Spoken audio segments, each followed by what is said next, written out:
Well, hey there. It has been a little bit of a hiatus since we have taken the air to talk about some Cincinnati Bengals football. I know their season is over. There is still some football being played, a lot of headlines surrounding the AFC North, and a lot of headlines surrounding the Cincinnati Bengals. So we are here to talk about those with you, talk a little NFL draft, a little bit of positional needs, recap of a 2023 season, a little bit of everything this week. I'm Anthony Cosenza. He is John Sheeran.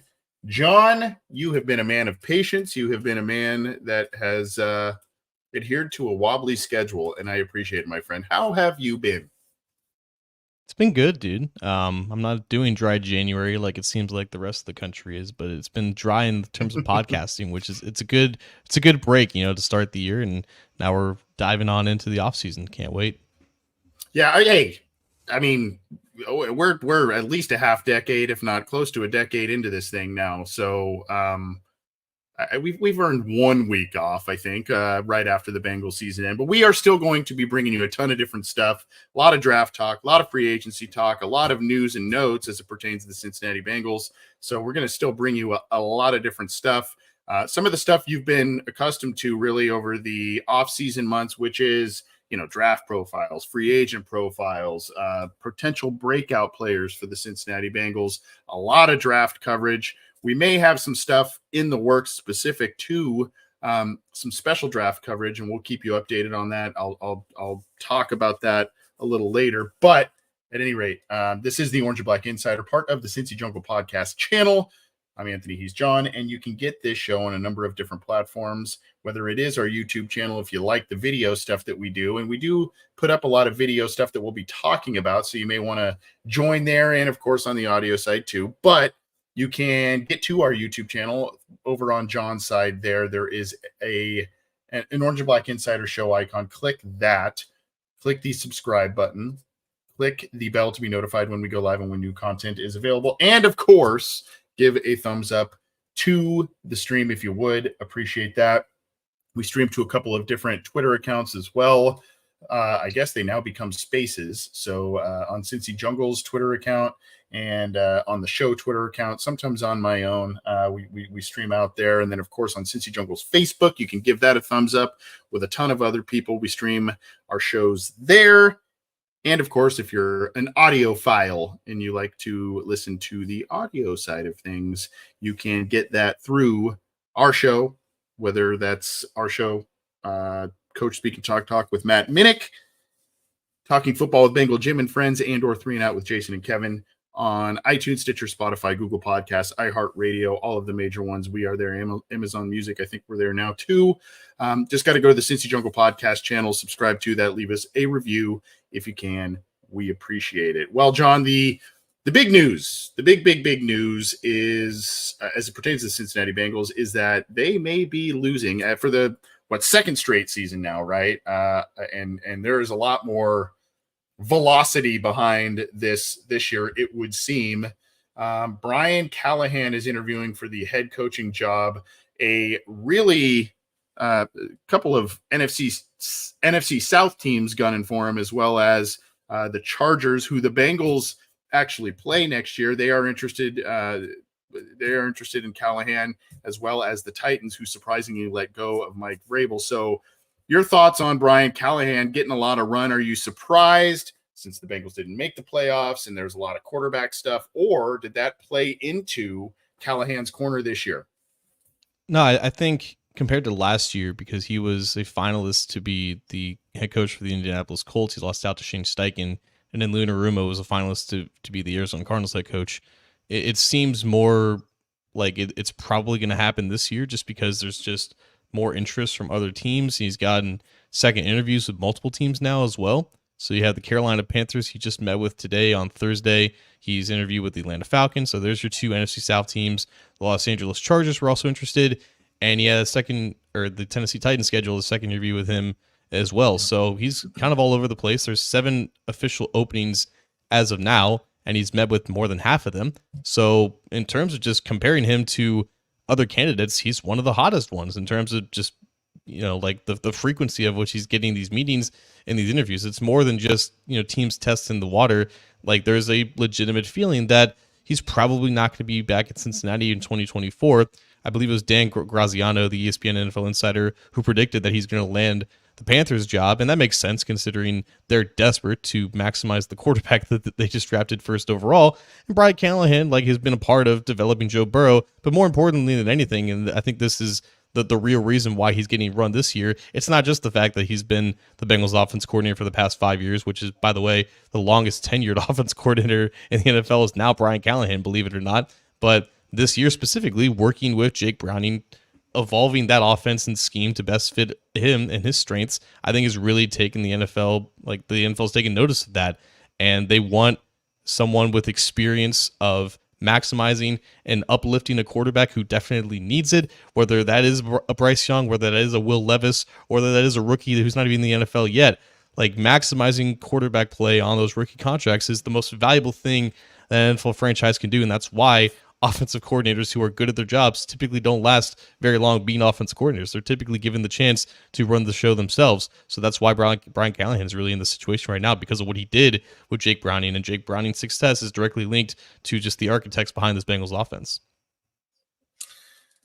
So Brian Callahan right now, you may or may not have mentioned it, but Brian Callahan right now is the longest tenured offensive coordinator, I think, in the NFL, 5 years into his post. So the league is definitely trending to younger, offensive-minded offensive coordinators like Callahan. Now, the criticism, or one of the criticisms, and one of the similarities to a guy that has been a hot name of late as well, last few seasons, Eric Bieniemy, is that Callahan was not the primary or really the play caller for the Bengals, whereas Bieniemy wasn't as well with Kansas City, and then he moved on to Washington. I think that changed there, correct? When he moved to Washington, that was kind of one of the big things there. But so that's kind of where I think teams have had their hesitancies a little bit with Callahan, but there is no doubt. And I would say, I mean, of course, the 2 seasons with Burrow, 21 and 22, and how far the Bengals made it and everything they did there. Of course, I would say he did excellent work there, as did Zach Taylor, Burrow himself, and this little brain trust that they do to come up with their offensive scheme, what they like to do. Obviously, it works. But there is an argument to be made, John, that, I mean, this year and the twists and turns and all kinds of different things. I mean, I mentioned, the Bengals missed the playoffs. Yeah, there's some quarterback stuff that happened, but Browning proved that he can win games, at least on the Bengals, as a starting quarterback if you need him to. Burrow had that stretch in the middle of the season this year where he was arguably the best quarterback in the league at that point in time. And then, of course, they had to alter and pare things down when he was hurt at the beginning of the year. So we're, the big talking point has been, okay, well, 3 different offenses that Callahan and company have had to concoct this last year. And I think a lot of teams kind of took notice of that, particularly with Browning on the rise. Yeah, and especially because Brian Callahan is the offense coordinator, and people, like you said, there's this distinction about how much is he involved and how much does he get credit for if he's not the one calling the plays. And the dynamic between him, Dan Pitcher, the quarterback's coach, and Zach Taylor is one that's kind of a mystery. But the reality is, even though Zach Taylor has final say and he's the guy who's calling the plays into the heads of the quarterback, the game plan and the scheme and the structure of the offense does not come from his brain alone. It comes from, like you said, the brain trust that they have there. And the fact that they've been doing this now for 5 years together, the process that they have is established. And for the most part, when all the pieces are healthy, it works. So, NFL teams know that. And I think specifically when it comes to being a head coach, like, yes, you have the Kyle Shanahans and the Sean McVays and the Andy Reeds and the Zach Taylors, like they're all play callers, right? And like the system and the scheme, it stays with them regardless of the coordinators that come and go with them. But being a head coach is so much more than just calling plays and whatnot. It's the aspects that I think Zach Taylor gets a lot of credit for, and I think Brian Callahan deserves a chance to really prove that as well because of his background, because he's seen it work and he's been a part of it with Zach Taylor too. You got to remember, this guy was the son.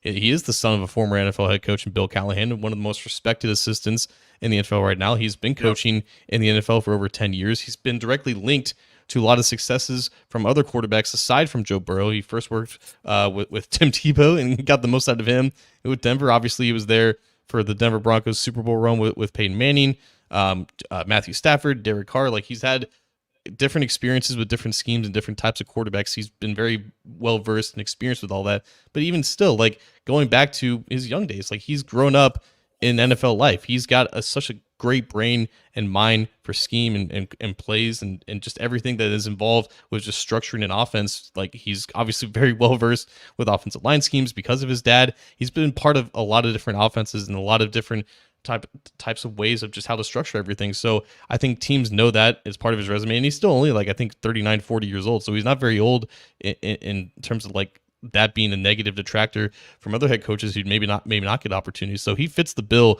for a lot of things that what teams are looking for, but specifically with the Panthers, just because that seems to be like one of the favorites where he lands. Like, they're very desperate, I think, to just get the most out of Bryce Young and just try to fix him. And specifically with what they did, with what happened with Jake Browning now, like, he becomes, I think, right in the focus point of, like, if you can do that with Jake Browning, what you can do with Bryce Young. Look, there's 32 of these jobs available on planet Earth, right? So all of them, in some form or fashion, particularly for a guy who has not held this post before, are desirable. All of the 4 gigs we mentioned are differing levels of desirability. So I look at this and I go, okay, the 3 teams on the Southeast that are interested in him, that would be Tennessee, Atlanta, Carolina.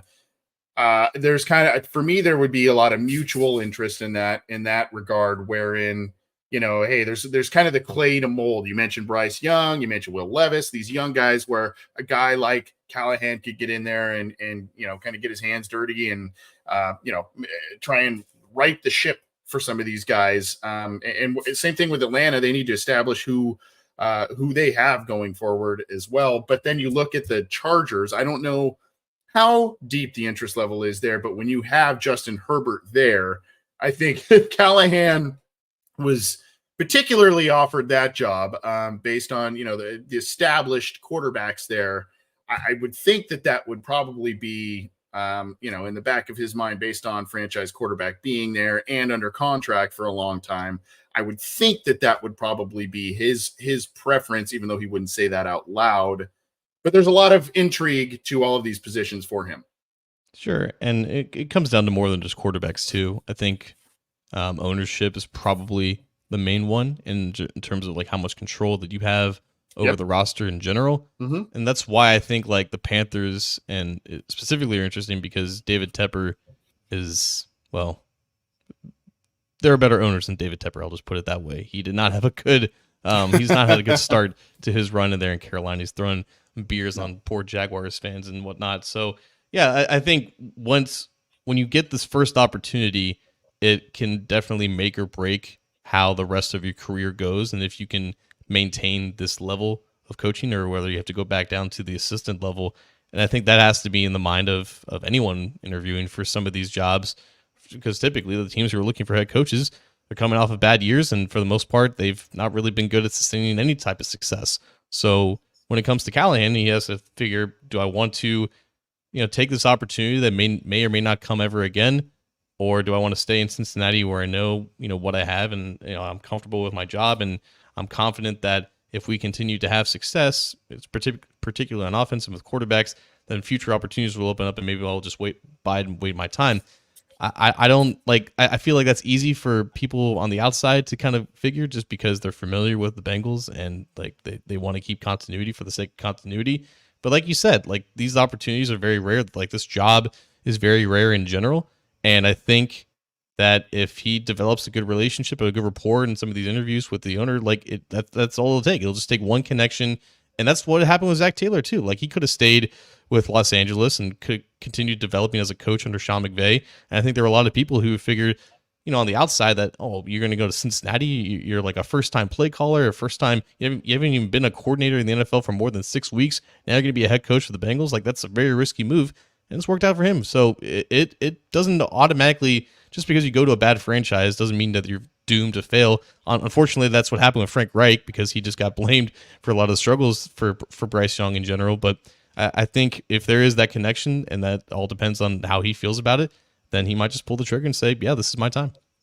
Yeah, and to your point about organizations too, I mean, it takes a buy-in from the top, as we've seen with the Bengals. They bought into Zach Taylor's vision, his approach, etc. Obviously, Burrow has helped immensely in that regard, but you get the right head coach, you get the franchise quarterback, you get an organization that, maybe has struggled in the past, but buys into what this new coach is selling. And all of a sudden, a team that's been kind of flailing out there a little bit turns things around. Now, the big thing and the last thing I want to talk about with this, John, is, I mean, you can see here, Pastor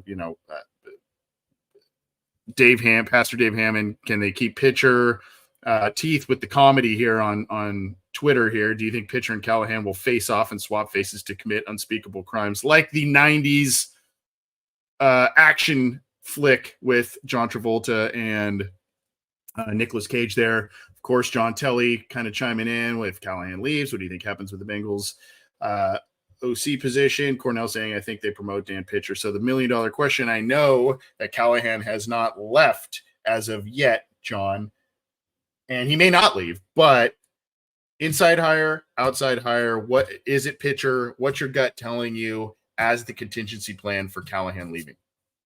I don't think there's just one. I think there's multiple, and they probably go in this order. Remember last year, Dan Pitcher got an interview with the Tampa Bay Buccaneers to be the offense coordinator. I think the Baltimore Ravens also showed interest as well. The Bengals saw that and said, oh, yeah, this could happen in the near future.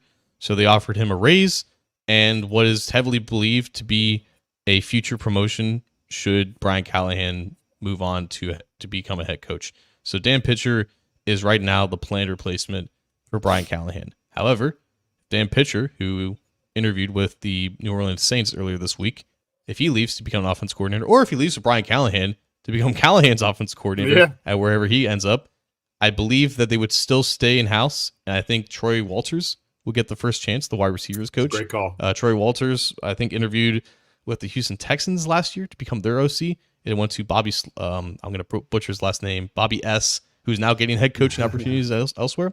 But I think Troy Walters would become a great offense coordinator. I think he's definitely due for promotion in due time. If they decide to look outside of the organization, the first name that pops up to me is Shane Waldron, who was the Seattle Seahawks offense coordinator for the past couple of years. Remember, he was also interviewed along with Zach Taylor to become the Bengals head coach back in 2019. I think he's proven to be a good offensive mind and obviously a good play caller. He's maximized what they're doing up there with Geno Smith. So they got options, obviously, and this is far from over. There's no panic button. The Bengals are prepared for this, obviously, with doing what they did with Pitcher last year. So whatever happens, the Bengals will have a plan with this. I don't think they'll end up doing what they did when they needed a defensive coordinator and have the search go into like late February before they land on their sixth candidate. Yeah, good call. I mean, I normally I'd have something else really to add on that, but I think you laid out the blueprint on that very, very nicely. And Waldron, for those that do not remember, I believe he was the passing game coordinator under McVay when they worked together with Zach Taylor, all under McVay. And then, as you mentioned, both Waldron and Taylor interviewed together for the head coaching gig here. And, the rest is kind of history, as they say. So Brian Callahan interviewing for head coaching jobs, a lot of interest there. And then the Bengals will have to make certain decisions from there, depending on what happens. You did lay out a couple of scenarios that I don't think readily pop to people's minds, which is, Pitcher goes with Callahan, or, Pitcher gets another job elsewhere. So, yeah, definitely. And I think Walters would be an in-house candidate. And then I'll just add this before we move on to the next topic here. But, I know Marvin Lewis era and Zach Taylor, and there's a lot of differences in how things are run there. But the Bengals have traditionally when they've kept their head coach in place and they've lost a coordinator, they've lost an assistant, they usually try and keep things in house. I mean, you can look at Jay Gruden, Hugh Jackson, and who was it? It was Gunther after Zimmer left, and I mean that has happened a lot in Bengals history. So I think the preference probably would be, especially with the success that they have had on that side of the ball. I think the preference would be, yes, let's find someone in-house where there's a comfort level there and then restock the cabinet, especially if you lose 2 offensive assistants there. That would be tough in one offseason, but the Bengals may be looking at that. We will see. And we'll definitely keep you updated on what happens with Brian Callahan and the coaching search there. So the 2023 season is over. I just want to talk about a couple little awards here. I think some of them are pretty obvious, but we'll do like 4 or 5 of these and we can talk about some stuff. Now, I think there are some obvious candidates for this that really won't prompt a ton of discussion, but I think we can also, what I would like to do is also maybe give an honorable mention and or someone that you didn't think about. So I guess we could just kind of start with, let's start with defensive MVP. I think that's real low hanging fruit. I think you could say that, that's Trey Hendrickson here, who had, a season for the ages as a pass rusher for the Cincinnati Bengals. But I do think, John, just to kind of bring a different discussion with it, sometimes an MVP for me, and maybe not for others, is what does the team look like when you lose a guy, when you lose your quarterback, when you lose a guy? And, down the stretch, I know it was late in the season, but DJ Reader, losing him, that was really, really tough on this defense, particularly when you played a physical team like the Pittsburgh Steelers late in the year. And then, of course, you lose Cam Taylor-Britt at some point, about a month stretch as well. And he was playing at a Pro Bowl level throughout a good part of the season, the first half of the season, basically. So, I mean, a couple of those guys come to mind. I think it's pretty easy that Trey Hendrickson is the guy there, but those are a couple other guys I think are worth mentioning, not only because of what they did on the field, but the impact after they left with injury. I think Reader's case to win that award outright is pretty strong, and it's pretty damn close, I think, to Hendrickson. You can just look at what he did on the field. Forget what the defense looked off the field. He was still as dominant as ever when he was healthy. And I think what really sells him there is that, at least with the edge group, you had Myles Murphy kind of developing down the stretch and becoming a nice complementary or rotational edge rusher and provided some pressure off the edge. You had nothing up the middle. And that's why it's not even arguably, it's probably, it's the biggest weakness on this roster right now. It's the biggest need. We'll get to that in a minute. Yeah, right. So tease spoiler there, but DJ Reader, without him, they had nothing. And that's not an insult to BJ Hill, who's still a solid player, but when your best pass rusher and run stopper is a 340-pound nose tackle, and it's not even he was legitimately great at both, that's a special player. And what happens with him in this offseason is greatly going to impact. It's going to have a domino effect on some of their other moves as well. And so, yeah, he's pretty damn close, I think, to trade just for being the MVP straight up. Yeah. Yeah. So, a couple names to mention there. Offensive MVP. I mean, I think it's a closer race than maybe many would want to admit between Chase and Mixon, both over 1,000 yards. Both had, a number of touchdowns to each of them and a very integral part. So, I mean, I guess I would kind of go Chase, but that gets affected because of the quarterback situation at 1 point this season, at 2 points this season, really. And then, Mixon kind of didn't have a 100-yard game until, the end of the season there. So there are a couple of things there, but I also want to give another honorable mention. And of course, he's going to be the special teams MVP, but Evan McPherson, man, he really helped get this team. He kicked a lot of long field goals this year. And just is anytime you're like, oh man, 55-yarder, 52-yarder. And vast majority of the time the guy hits it. And when this team was going through quarterback issues and going through issues on offense, McPherson was hitting these long kicks to keep the team in the game. And then they ended up getting these eventual wins under Jake Browning. And I think he was a big part of that. So, to me, I think it's probably Chase. I think there's a good argument for Mixon in terms of offensive MVP, but let's not forget about McPherson and what he does for this team too. Or I guess Yeah. team MVP, I should say. I mean, I'm always going to include the quarterback here, for just the very obvious reasons. When Joe Burrow was healthy, the Bengals were one of the best teams in the NFL. When he wasn't healthy, they weren't good. And when he was hurt for good, they had to completely redo the offense to be competitive again. I mean, that tells you everything that you need to know about how much he means and how impactful he truly is. And obviously, it goes without saying for just any quarterback in general. But when you have a quarterback at this level, it just matters so much more.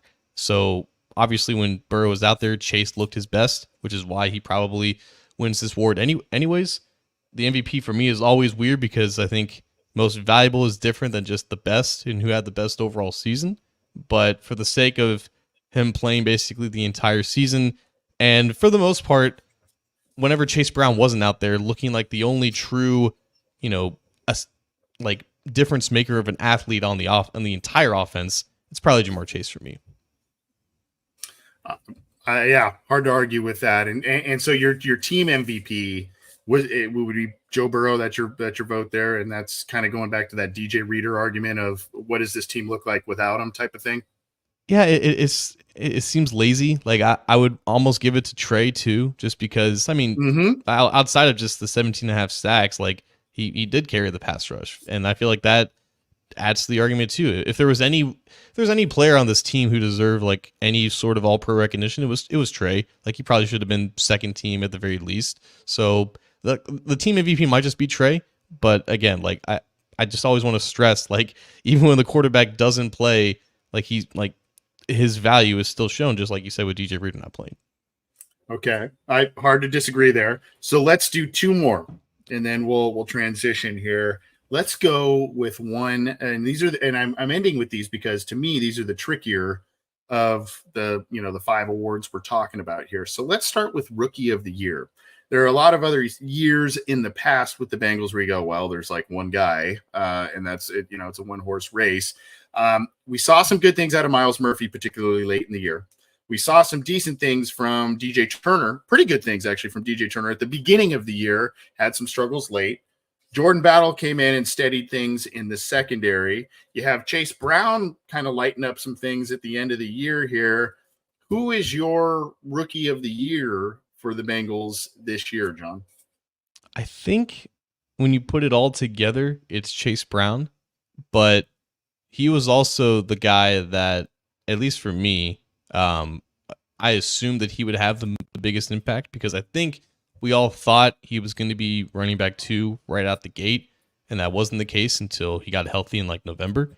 So there's that aspect of like there was already expectation, and I think he pretty much met them, if not exceeded them a little bit for just how explosive he was and just the explosive plays that he immediately brought. But it was also just he was very frequent on special teams. I think he had like 4 tackles, which was up there near the team lead. He played like well over 100-something snaps there.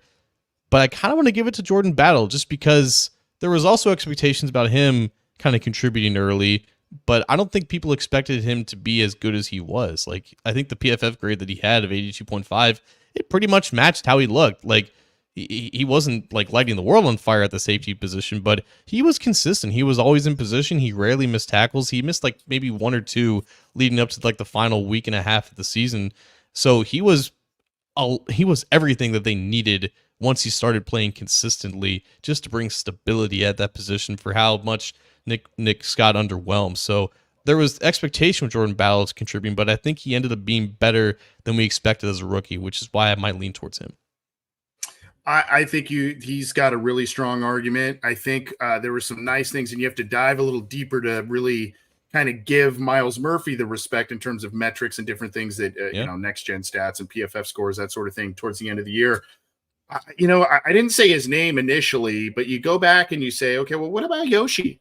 And the thing that knocks him is not a lot of catches, not a lot of yards overall, 15 catches for 116, but 4 touchdowns. That's 27% of his total receptions, John, went for touchdowns. And his catch against Seattle, really in a tight game there, cemented things. Obviously was key to that last, I know the Browns had a lot of guys sitting in the last week there, but 2 touchdowns in that game. And just a guy when T. Higgins, a big target, had kind of a little bit of a struggle in terms of staying healthy this year. Having another big-bodied guy that could come up in the red zone and come up with a handful of touchdowns, I think that's a big thing. I don't know what his role is going to be with or without T. Higgins next year in 25. I don't know exactly where he'll be in the depth chart, but having that size and you know that this red zone ability, that is something that the Bengals will need going forward. That is something that they missed in the last two postseason runs that they had, John. They just were not getting in the end zone. They were kicking more field goals.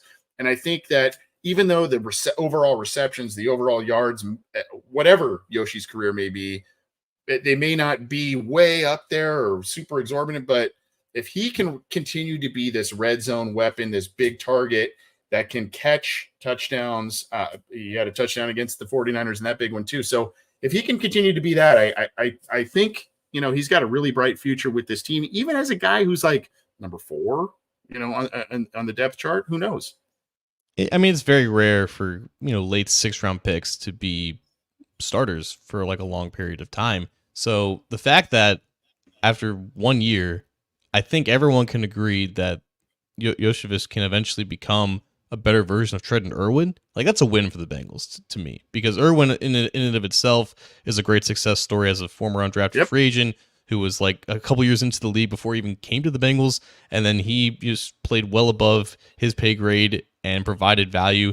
But Yoshi is obviously bigger, he's taller, he's faster, he's even got maybe even better hands, and we saw all of those flashes in his rookie year. And the fact that he was generating so much hype during training camp in the preseason, and there were talks about, is this guy going to take over for T. Higgins next year? Like that may or may not end up happening. It doesn't need to happen in order for him to be a success story for where he was picked. So if he can just be that high upside number 4 option for the next couple of years, like that's a win. And I feel like that he's already there at that point. Good arguments across the board for that one. And then one other one, this may not be as convoluted as Rookie of the Year, but there are a couple cases to be made here. Most improved player of the Bengals this year, John. And there's a couple of guys that immediately spring to mind, but I want you to go first on this one. This is tough because I think most people will look at least or most regressed maybe or on this roster. This is tough, man. I don't know if I have an answer off the top of my head. I actually don't have an answer off the top of my head. I really don't. Okay. Yeah. I mean, here's a good one here from Boyd Keith Adams. Cam Taylor Britt. That's a good one. I think you could look at. I mean, you can. It wasn't an overall outstanding season, but I think you could say Jonah Williams maybe exceeded expectations, especially with a position switch, and stayed healthy the whole year and was effective. There were some issues here and there, but it steadied the right tackle position more so than it's been steadied for the past couple of years. So I think you give a tip of the cap there. But I mean, I think you could look at Jake Browning as most improved, but the guy I would say that I found most improved, and it's really, I think, just the fact that he got a shot, and that's Tanner Hudson. I think, he bounced around on a couple of teams, didn't really do much. And then this year he was like tight end 3 or like tight end 1. So he had kind of a weird role with this team, but I think going forward, I think the Bengals do need to draft another tight end, maybe 2. Debates on how high there. We'll talk about that in a second. But I think going forward, this can be another red zone guy. This can be another tight end 2, another ancillary weapon in this offense with his size and catch radius. He's not going to be a star or anything like that, but I think he stepped up at a position group that was decimated from free agency attrition and all kinds of different stuff, and at least gave the Bengals some respectability in terms of numbers, a nice target for Browning that was kind of a nice security blanket for him when he had to step in. Those are good answers, and I think the reason why I didn't think of them is because 2 of them just didn't play at all last year, right? So how am I to know how much Tanner Hudson has improved when he didn't play? And the same goes to Jake Brown, but I think Cam Taylor Britt is the obvious answer here. I think there's still more room for improvement and growth in general, and that's naturally, he's only entering his 3rd year, but I really think the ball skills really did come to life there. Obviously, the interceptions kind of speak for itself, but he was in better position to make more consistent plays at the catch point, and obviously the tenacity in the run defense was still there. So I think he was a lot of people's picks for being like a breakout player. But yeah, just like remembering who he was as a rookie and who he was this past year, that is the obvious answer for sure. Yeah, I think had he stayed healthy and there was still that same or similar level of play during the games that he ended up missing, I think you're talking about a potential Pro Bowl berth from him. He was playing at that level, and I think there's I don't want to say lockdown, but I think he, and we've got a little soft spot for him since he came on our show right after he was drafted. But I think there's a potential for a pretty high ceiling there. So just a handful of 2024 season awards for the 2023 season, I suppose. So when it wanted to get those out of the way for all of you there, we're going to talk about positions of need, and then we're going to do a brief draft prospect talk on some players that are intriguing us on a lot of different levels based on the biggest positions of need. Again, this is the Orange and Black Insider, part of the Cincy Jungle podcast channel. You can get the show on YouTube underneath John Sheeran there, and that Cincy Jungle icon. There is an Orange and Black Insider show icon. Click that.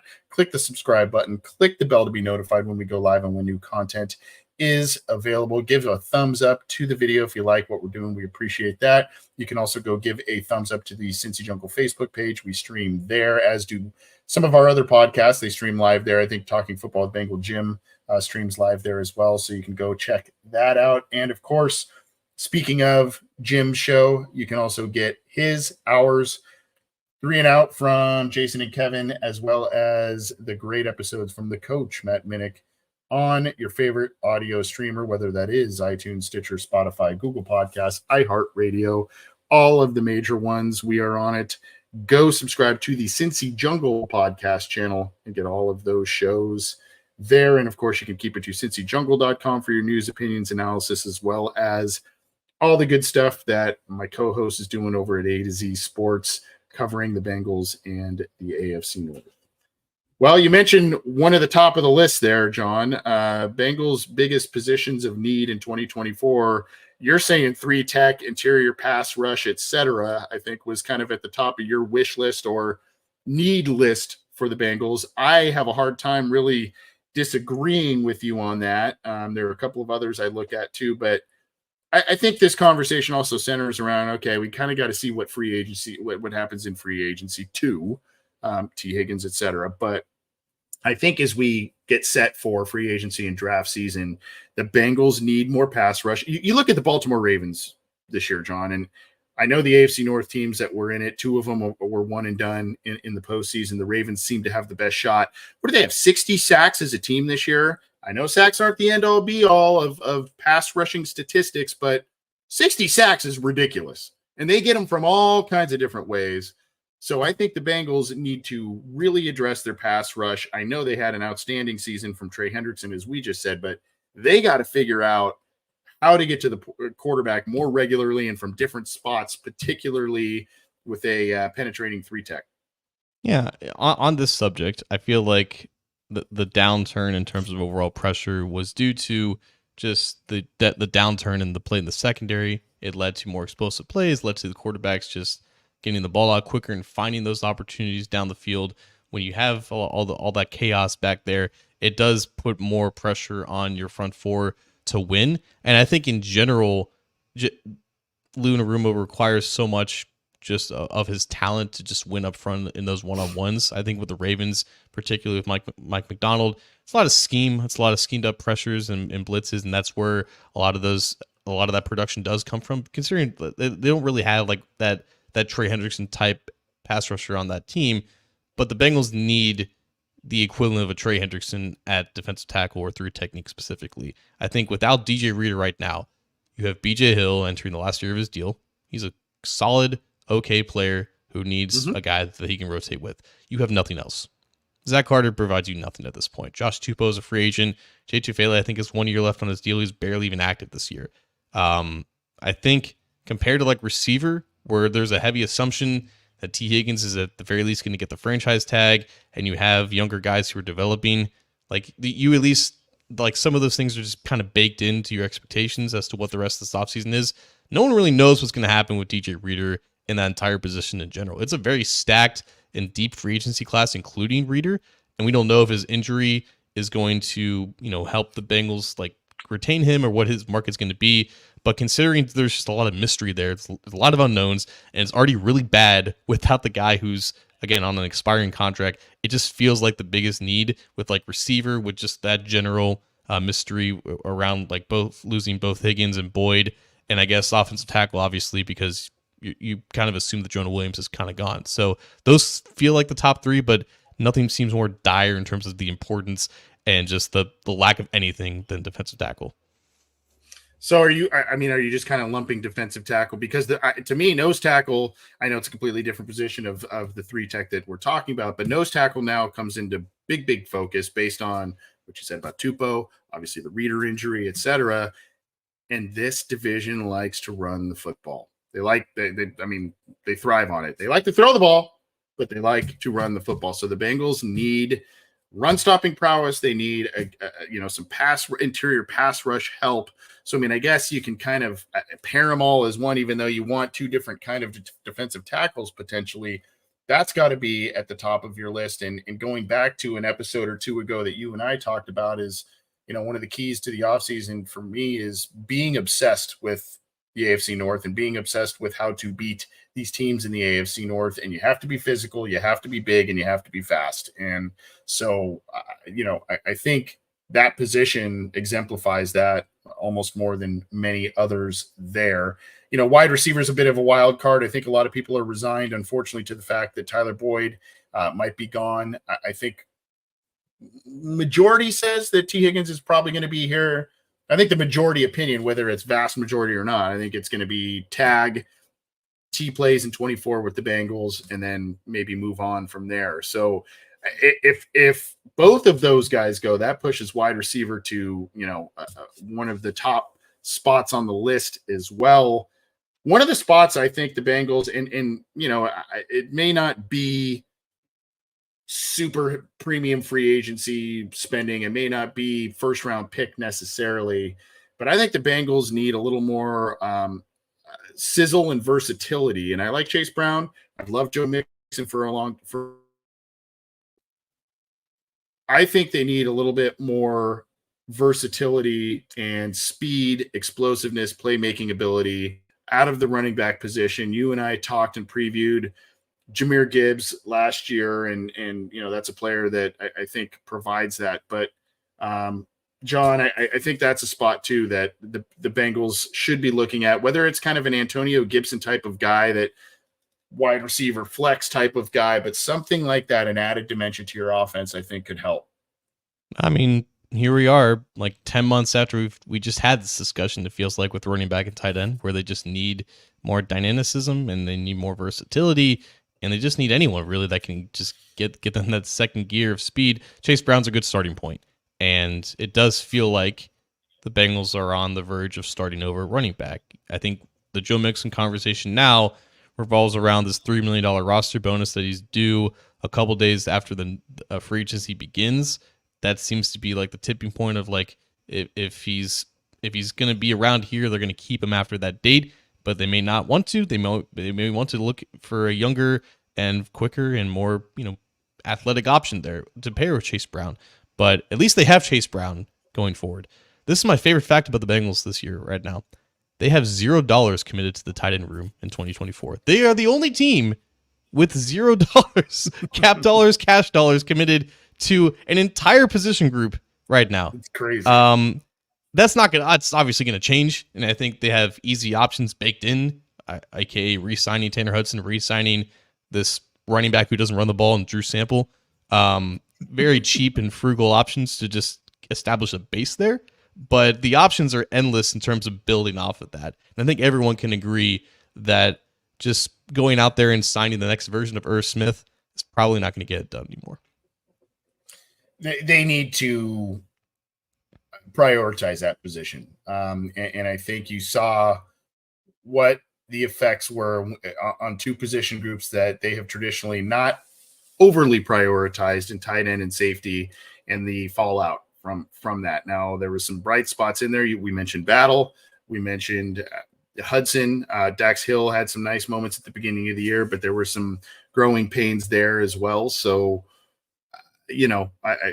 I think you saw the fallout from them just kind of more or less ignoring those position groups, particularly tight end in the draft, to get one of those high end guys. Kincaid has been a guy that was, he had a great game against the Steelers this last week. And, you look at Laporta before, he kind of had an injury there at the end of the year, but Laporta, just stud. So, the Bengals need to prioritize.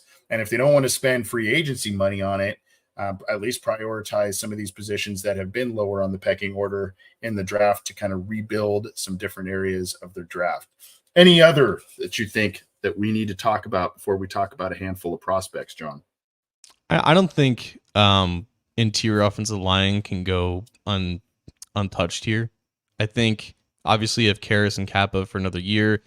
I think the safe assumption is that Volson enters like training camp as the starter left guard, but not only they should probably get someone to compete with Volson just because I think right now he's just average at best and he's already going to be 26 years old. So he's not like he's a young guy anymore, but also Ted Karras entering last year of his deal. You have no potential like future replacement there. And luckily you didn't have to rely on any depth behind him or Alex Kappa for that matter. But that might not be the case in 2024. The injury bug could hit the offensive line next year, and your young options, developing options there, are non-existent. So, I don't think it would be the worst thing in the world for them to invest, a somewhat early round draft pick at either center or guard to plan for the future, to get more athletic, and to potentially even start at left guard this year. So I feel like right now it's not like viewed as like a significant need, but it can definitely creep up on them. Yeah, and there's some, there's some other positions where you go, well, maybe cornerback 2 is unsettled, depending on your thoughts on DJ Turner's end of the year and Chidobe Awuzie and his recovery from the 2022 injury there. I thought he had some nice moments, but there's some other things there. I think much like I talked about, not necessarily a hybrid player at running back, but a versatile player. Maybe they need to get another player in there, and maybe they have one in house already, and they need to reshuffle some things. Getting a guy that played that Trey Flowers role, and I know he had limited snaps in his 1.5 seasons with the Bengals. That first year, he was a godsend, really, kind of as that slot guy. And I think, if I remember correctly, he had a pick in one of the AFC Championship games or one of the big games against the Chiefs. So he was a guy that I think provided some value. The Bengals decided to move on. And, if you can get another versatile secondary player, that whether that's a slot guy or a big corner that you can kind of move around at different scenarios, I think that'd be a valuable piece too. Yeah, for sure. And I think Dax Hill can feasibly take on that role, and I think he showed flashes of it this year. He was primarily in charge whenever they had like one-on-one opportunities against tight ends. Like he was up there doing the dirty work, but obviously they need him back there at safety, and they need him still developing, in that specific role. So you don't want to move him around too much when you still need to make sure that he's okay with his main responsibility. So it's a weird situation for them. Like I could definitely see them investing in another safety, another better version of Nick Scott type, at least in theory, in order to give Dax Hill maybe some more free reign. But if not, like you're right, they may have to dive into maybe a potential like either a big cornerback or someone with experience in that regard. Pretty big offseason for the Bengals because what do they have 2 extra picks than the 7, right? They have 9. Yeah, so they got 9 picks. I think they have the 6th most space at 70 million or so, I think, at this point in cap space for next year projected. So they've got a lot of things to play with, but they've got a lot of areas they need to address on their roster for sure. And so that's where we are going to go next, which is a little bit of some guys we're looking at. And these are some players here that we are looking at. And look, these are low hanging fruit because of number one, they're on bigger teams or teams that were in it in the national championship hunt at the end there. But these are some of the names that we kind of came up with here. Rome Odunze from Washington. That's a guy, John, I think if there is a T. Higgins replacement needed right away, or a guy that, he's 6'3", 210, big catch radius. There's some things that remind you of T. Higgins. There's some things that remind you a little bit of Mike Evans. Byron, we talked about defensive tackle, the two from Texas, two different players, one 3-tech, one big guy, sweats like 350, 360. Murphy's that penetrating 3-tech, both flashed in the playoffs there. Latu, the edge from UCLA, John, this is kind of my guy. I did the Pac-12 thing last year with my guy Thule. 23 and a half sacks and 34 tackles for loss the last couple of years from him. So, I mean, man, that's a guy that can wreck things there. Jalen Wright, the running back from Tennessee, that's the guy that a polarizing guy, but can give you some sizzle. He can catch. He really improved as a receiver, at least numbers wise. Is he kind of a Kamara type of player? Is he not that type of player, but a guy who's got some big playability? Of course, J.C. Latham, the offensive lineman, possible tackle replacement out of Alabama. The Bengals like those SEC players and offensive linemen. And a guy not a lot of people are talking about at tight end. I know everybody's Brock Bowers. Of course, we want to keep an eye on him, but a guy I looked into a little bit, Brevin Spanford, a tight end out of Minnesota, dude is 6'7", 270. Numbers aren't eye-popping, but he's kind of like Washington out of Georgia last year. Big guy. I think teams are going to start falling in love with him. He could be that third-round type of guy, project type of guy. So these are some of the players that I think, at least top of mind, that I feel like the Bengals should and could be looking at this year in terms of prospects and in the draft.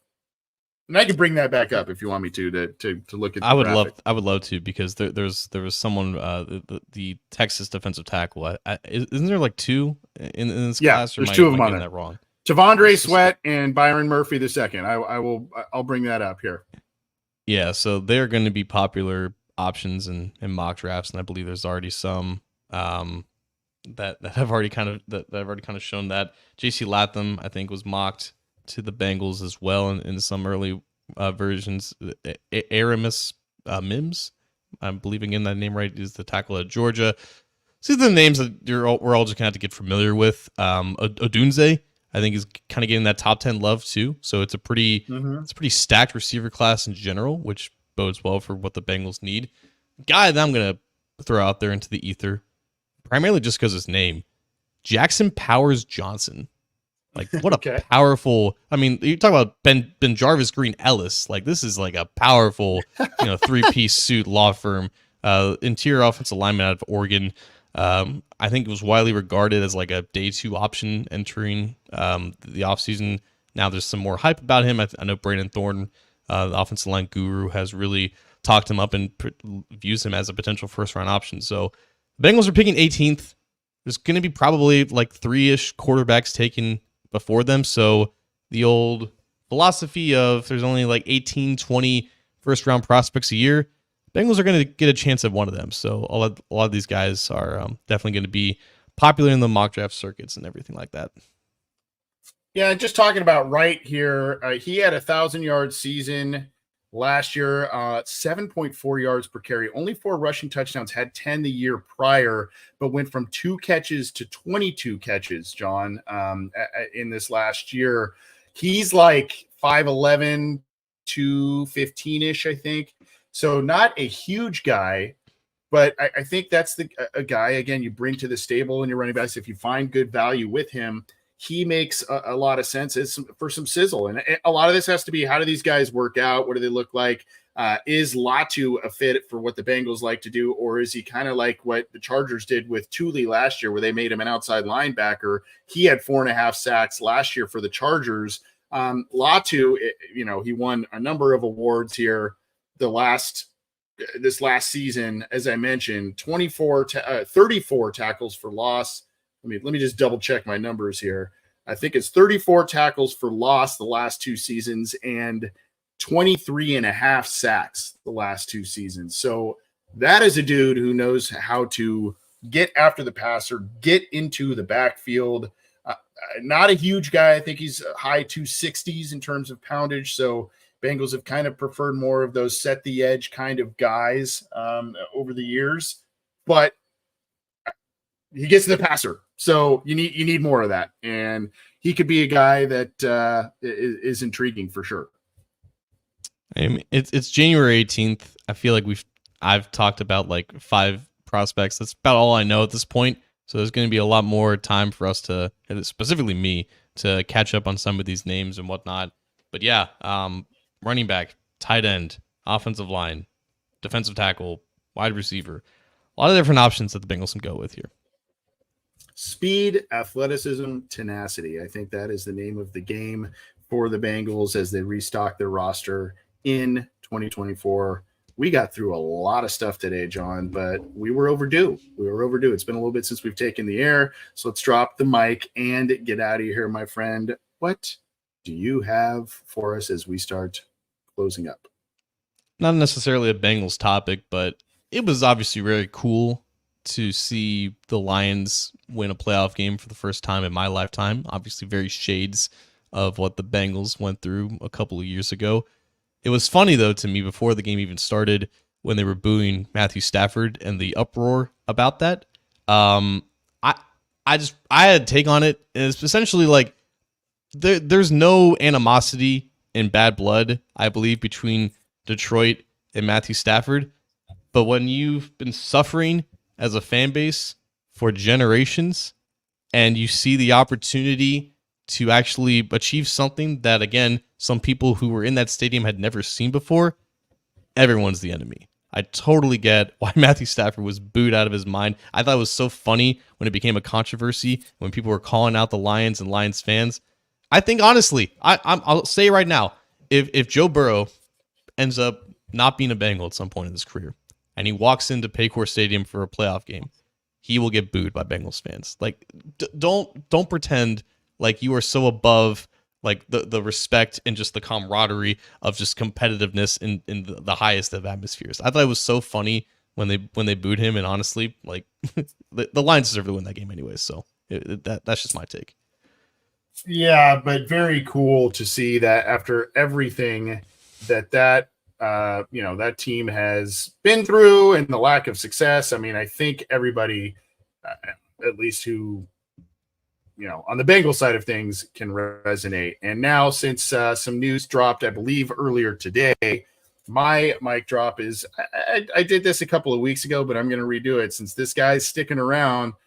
Shameless plug. We're trying to get John Harris, the author of Tomlin, the Soul of a Football Coach. I guess I'm just obsessed to a bad degree with the Pittsburgh Steelers because they are super successful. And yeah, their season didn't end the way that they wanted to, but the Bengals have struggled mightily against this team. So I am obsessed with, them, I guess, and their winning culture and what they do.